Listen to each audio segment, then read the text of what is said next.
नमस्कार. आज आपण एका अशा पुस्तकाबद्दल बोलणार आहोत जे खूप शक्तिशाली आहे, पण तितकंच वादग्रस्त सुद्धा. हो, रॉबर्ट ग्रीनचं द 48 लॉज ऑफ पॉवर. चला तर मग याच्या खोलात शिरूया. कधी विचार केलाय की काही लोक जगात इतके सहज कसे वावरतात? असं वाटते जणू काही त्यांना यशाचा आणि लोकांवर प्रभाव टाकण्याचा एखादा गुप्त मार्गच सापडला आहे. पण एक मिनिट थांबा. पुढे जाण्याआधी एक इशारा. या पुस्तकात स्पष्टपणे सांगितलंय, हे नियम स्वतःच्या जबाबदारीवर वापरा, कारण यातले काही नियम खूप धोकादायक आणि फसवे असू शकतात. आणि हाच इशारा आपल्याला या पुस्तकाच्या थेट काळजापर्यंत घेऊन जातो. शक्ती, पॉवर ही एक गुंतागुंतीची गोष्ट आहे, नाही का? ती आपल्याला घडवू शकते किंवा इतरांना नियंत्रित करण्यासाठी वापरली जाऊ शकते. ह्या पुस्तकाचं स्वरूपही अगदी तसंच आहे. म्हणूनच आपण या विश्लेषणात शक्तीच्या ह्याच दोन वेगवेगळ्या बाजू पाहणार आहोत. चला सुरुवात करूया त्या बाजूने जी आपल्याला अधिक चांगली बनण्यास मदत करू शकते, स्वतःवर आणि आपल्या आजूबाजूच्या जगावर प्रभुत्व मिळवणे. कारण खरी शक्ती बाहेरून नाही तर आतून येते.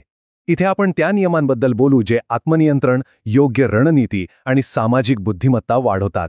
थोडक्यात आपल्या आयुष्याचे शिल्पकार बनण्यासाठी. आणि याची सुरुवात होते एका खूप महत्त्वाच्या नियमाने. नियम क्रमांक 1. तुमच्या बॉसपेक्षा किंवा वरिष्ठांपेक्षा कधीही जास्त चमकू नका. हा अगदी पायाभूत नियम आहे. चला खुद्द लेखकाचाच एक अनुभव पाहूया. बघा, सुरुवातीला काय झालं, त्यांनी आपल्या बॉसला मागे टाकायचा प्रयत्न केला आणि निकाल निराशाच हाती लागली. प्रमोशन तर दूरच राहिलं. पण मग त्यांनी डावपेच बदलले. त्यांनी असं काम करायला सुरुवात केली ज्यामुळे त्यांच्या बॉसचं नाव होईल. आणि काय आश्चर्य, फक्त 3 महिन्यात प्रमोशन मिळालं. यावरून एक गोष्ट तर नक्कीच शिकायला मिळते की आपल्यापेक्षा मोठ्या पदावर असलेल्यांना असुरक्षित वाटेल असं वागणं किती महागात पडू शकतं. आता पुढचा नियम पाहूया. नियम क्रमांक 23. तुमच्या शक्तीला एकाच ठिकाणी केंद्रित करा. म्हणजे काय? तर तुमची सगळी ताकद, सगळी ऊर्जा इकडे तिकडे न लावता एकाच ध्येयावर लावा. आणि हे किती खरं आहे हे महान ब्रूस ली यांच्या एका वाक्यावरून कळतं. एक यशस्वी योद्धा म्हणजे दुसरा तिसरा कोणी नसून लेझरसारखा फोकस असलेला एक सामान्य माणूस असतो. आता ही उपमा बघा, किती जबरदस्त आहे.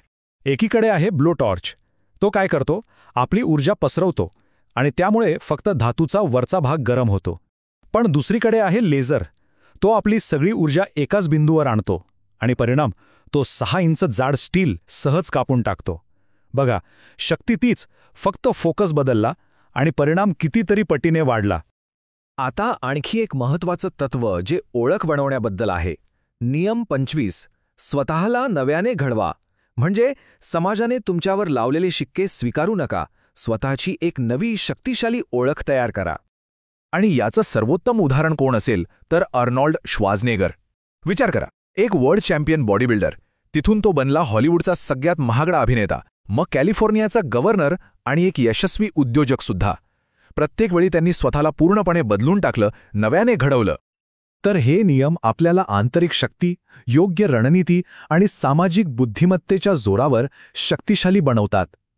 ही झाली शक्तीची एक बाजू, एक उज्ज्वळ बाजू. पण प्रत्येक नाण्याला दुसरी बाजू असते आणि ती तितकीशी उज्ज्वळ नाहीये. आता आपण वळणार आहोत त्या नियमांकडे ज्यामुळे हे पुस्तक इतकं वादग्रस्त ठरलं. ही आहे शक्तीची काळी बाजू, जिथे नैतिकतेच्या सगळ्या सीमा पुसट होतात. कारण हे पुस्तक फक्त स्वतःला घडवण्याबद्दल नाहीये.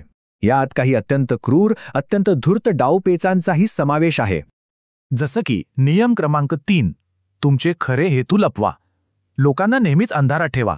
त्यांना कळूच देऊ नका की तुमच्या मनात काय चाललंय. किंवा नियम 7 बघा, दुसऱ्यांकडून काम करून घ्या पण श्रेय मात्र नेहमी स्वतःचं घ्या.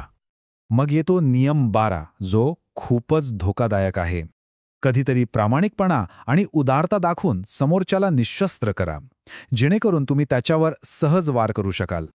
आणि कदाचित सगळ्यात भयानक, नियम 15. तुमच्या शत्रूला पूर्णपणे संपवून टाका. फक्त हरवू नका, तर त्याला असा चिरडून टाका की तो पुन्हा कधीच उभा राहू शकणार नाही. हे सगळं ऐकून डोक्यात गोंधळ होणं साहजिक आहे. वाटतं की हे नियम चांगले आहेत की वाईट, पण खरं तर शक्ती ही एका दुधारी तलवारीसारखी आहे. ती फक्त एक साधन आहे. तिचा वापर चांगल्या कामासाठी करायचा की वाईट हे पूर्णपणे वापरणाऱ्यावर अवलंबून आहे. ही स्लाइड हा फरक अगदी स्पष्टपणे दाखवते.